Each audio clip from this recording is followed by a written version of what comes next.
All right, guys. So I found this on Logan on Law. It looks like he may have grabbed it from somebody else because I see like a quarter watermark that I can't make out.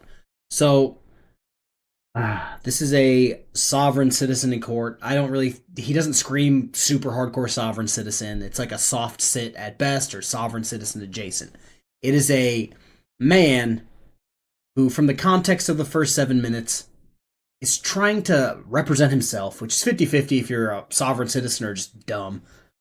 But he's also at the same time trying to represent himself, been through like several public defenders, and now he's fighting a competency evaluation that he's trying to fight by not doing it, which the judge is like, nah, can't do that. If the judge was a meme or a gif, it would just be the face palm. Because the judge just can't get over the fact that he's doubling down on dumb shit that the judge has already answered. But yeah, stick with the video. It's a good one. Mr. Who? Parcel? No. Parcel? No. Mr. Christopher. Fisher.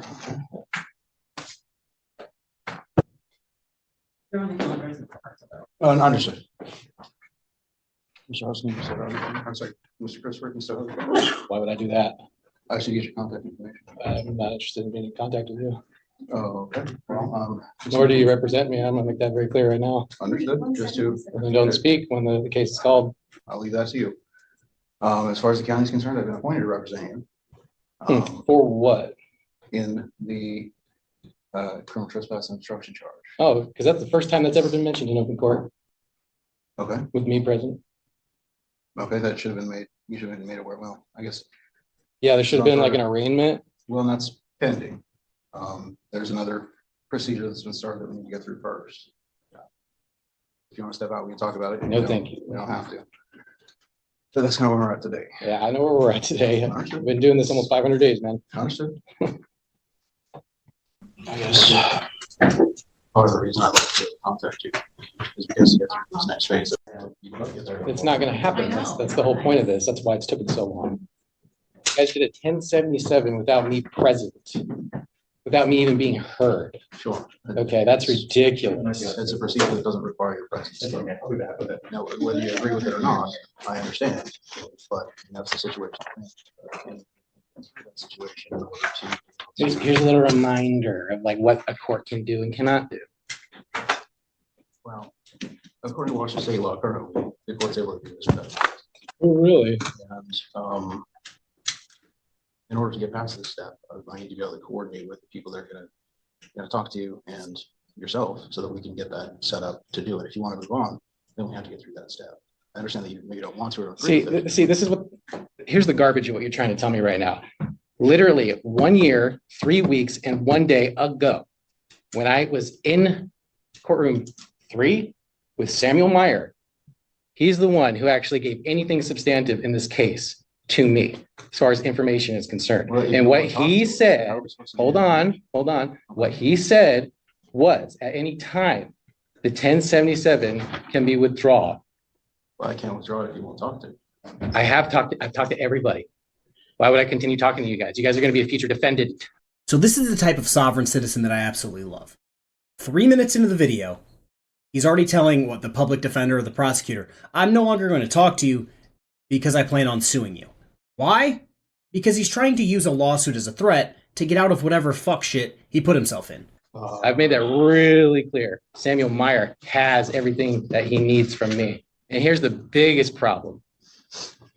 Tell me what the 1077 is about. Is it about allegedly I didn't want to go to court or I didn't want to talk to anybody? What the do you call this? That's me in court, right? In jail. Well, I understand your position on that. Just like being new to the case, I'm not privy to that. Well, now you're hearing it. So I've basically got two options here. I mean, either I can give you, I could give, if you'll provide me with your contact information, I can give that to You guys already have it? Nobody's giving me a letter. Nobody's doing nothing. Okay, but I've seen like situations where you've refused to receive the mail. Who said that I refused to receive mail? That's just mine. Mr. White, I just want to remind you that this is not confidential. Everybody can hear this. So I just want to remind you. Okay. And that's, I asked him if he wanted to step out and talk, and at any rate, if nothing else, I can facilitate communication between you and the people that are supposed to do that.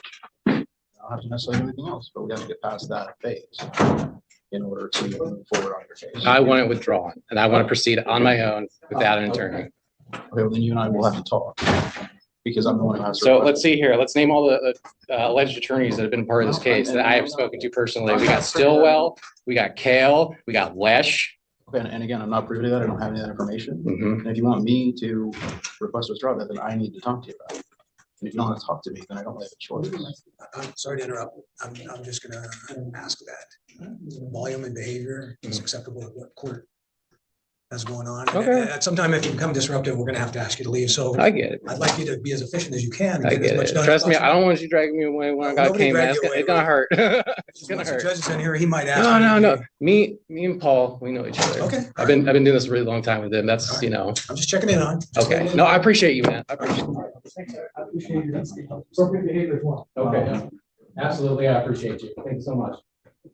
So basically, she said, if you want me to request to withdraw the request, then I have to really talk to you. Find out what the request is submitted for, and then. Now, when you represent yourself, not necessarily grounds for that request, but yeah, requested. Neither do I. I just hear alleged. And that's what I'm saying, like, unless I don't have the information I need to move forward. For the record, Isaac, me, him. That's a hearing, No, Okay. I understand. but it's not on the record. It happened November 13th. It's not on the record. Have you submitted any public records requests for the audio of the hearings? I already have them, man. Oh, you do? Yeah. The funny part is nobody told me once that these things were live streamed on YouTube. I already knew that.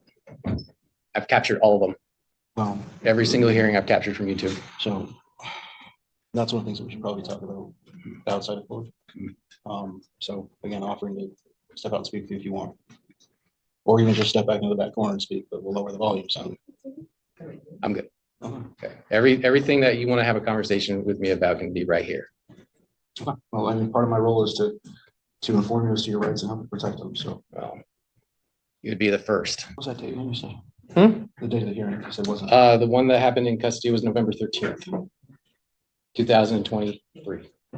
All right, guys, breaking in again because, yes, it's boring thus far, but as you know me, when it comes to sovereign citizens in court or traffic stops or live streams, I love context. I love every bit of context. I don't know if you guys do. So I've left in this 7 minutes of him just going back and forth with his public defender, just bitching, because I think it's funny. The judge is going to show up here in the next minute or so, and then it gets more interesting. Oh, it's written down in the record. I don't know. Really? They changed it, huh? You said it was November. 13th, not 30th. 30th did happen. I was there for that. That was the first out of custody hearing I had. Well, if you want, we can talk about that more. But if you don't, that's fine too. I think what we can settle on is asking for a separate hearing. And that's fine. We'll do Okay. that. But just remember, this isn't a matter of you representing me. This is a matter of me trying to cooperate in terms of like Well- work with the court and everybody to get this resolved. Well, and I guarantee nobody else really wants to continue seeing me. And it doesn't matter like what happens at or after a trial. Like So- we can get this done. So here's the thing. Again, as far as the county is concerned, I've been appointed to represent you. That's, So if I say it that way, I'm not necessarily saying that you're accepting the I representation. understand that. That's just me trying to clarify the record Yeah, as to what my role is at this point. yeah, I get And that. then if at some point you want to represent yourself and the court finds that you're able to do so, then they'll allow you to do that. If you want standby counsel, you can have an attorney appointed Mhm. to assist you with interpreting the law and maybe preparing your case. Mhm. You don't necessarily have to work with that attorney, but that attorney is basically provided to answer any legal questions that you might have.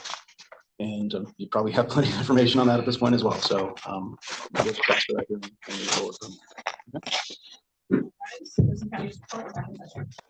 Please. Okay, Mr. White. Your Honor, I guess we'll start here with Mr. Christopher. As he's listed on the docket as Mr. Christopher Hartzell. Mhm. I have been appointed by the county to represent Mr. Christopher, although he has expressed that he does not want representation. He has a pending 1077. He's been advised by the court that that can be requested to be withdrawn at any time. And he would like to request to do that. However, that might take a little more time than we have on today's docket. So we're asking just to set a hearing where he can address that. And that's my case and Mr. Holcomb's case and Mr. Christopher's case to address. I suspect, how much time do you think you'll need, Mr. Christopher? Half an hour? Less? For a hearing? Yeah. Oh, I'm sure a half hour would be fine. So if the court has a half an hour that we can set that for, I suppose at the court's convenience, obviously as soon as possible. Well, okay, we still don't have the competency assessment. We Yeah. don't, Your Honor, and that's kind of the situation. Right, Is that, if Mr. Christopher doesn't want to communicate with me or the hospital, and he wants to represent himself. Yeah, we we're kind of had at a bit of this, an impasse. we had this discussion already and a ruling on it. And the ruling was that we're not going to make any determination about self-representation until after competency is determined. We had the whole discussion previously, and nothing's changed. We're not going to revisit that. I still object to it. That's fine. You don't have to keep saying it either. You objected one time and that preserves it forever. Cool. So keep in mind that if you said it once, it's been recorded and you don't have to keep saying it. Excellent. Could we possibly set a hearing then just to address how to move forward? We're going to set a hearing to determine competency, which we have, that is a threshold issue that we have to do. A person who's not competent to proceed cannot represent themselves either. So we're going to determine that first, and then after, and I've explained this to Mr. Christopher, after we've determined, assuming that we determine he's able to proceed, then we'll proceed with the potential of self-representation. So from watching thousands of cases where a SovCit, if you will, is going through a competency evaluation, the easiest and most efficient way to get through this to represent yourself is to go take the competency evaluation. Instead, this guy's just like, nope, I don't want to do it, therefore I can represent myself. And the judge, again, just facepalm, like, dude, we've already been through this. You need to get competency evaluation before we can let you represent yourself because I think you're mentally disabled. But all of those advisements and that have to occur and the understandings that the court has to find in order for a person to be able to represent themselves can't be done until competency has been determined. So I just want everybody to keep that in mind, that will be the procedure, and we're not going to revisit that over and over again. So we've got to get to the point of the competency determination first. I have one question for the court. What exactly is the 1077 over? Couple of months. Yeah. I'm sorry, what was that question? What exactly is the 1077 order about? Why was the order, sent off to Western State Hospital? Well, generally what it's about Mhm. is it's an order from the court Mhm. to conduct an examination, in this case of you, Mhm. to determine whether you are able to proceed in this case. So why? Because there's been serious doubt raised by the attorneys interacting with you that you may not be able to do that. And it would be a violation of your rights to proceed with a criminal case against you if you were not competent to proceed with the case. And what is being alleged? About the crime that's alleged. Sure, yeah, we'll start with that. Well, the crimes that are alleged are trespass in the first degree and obstructing a law enforcement officer. Okay, that's the first time that that's been said in open court, other than Samuel Meyer saying trespass. I heard Samuel Meyer say trespass, obstruction. That's still one of the charges. Okay, Yeah. but what is it exactly that they're having doubts about competency? Like, what are they alleging? Because what I heard from Samuel Meyer is that somebody has alleged that I didn't want to talk to anybody and that I didn't want to come to court. Well, that may have figured into it. I don't. What do you call this? I went to court. Yeah, well, I'm glad you did. Yeah, I know you were here previously because we've talked about this. Okay, so what we're going to do is Yeah, we talked about this while I was in custody. we're going to get that evaluation completed, and we'll reconvene on that issue on May 16th at 9 o'clock. So I don't have if any changes, feel free to give me a call because I don't have to advise you, but we can have a conversation. Excellent. Thank you so much. All right, you're good to go, Mr. Christopher. All right, guys, that's the video, but I want to talk about two quick things before we go our separate ways. The first one, the judge does not have to help you. He does not have to give you advice. This guy keeps trying to seem like he's poking the judge for help or poking the judge for advice. He does not have to help you. That's your public defender's job, your defense attorney, and it seems like you keep kicking those guys to the curb, which is probably why you're under a competency evaluation that you don't want to go to. Second, he pulled everything off YouTube. I think every single judge, court that streams to YouTube should leave all of their live streams up forever. Because it's just so, you know me, I'm about transparency. That's about as transparent as you can get.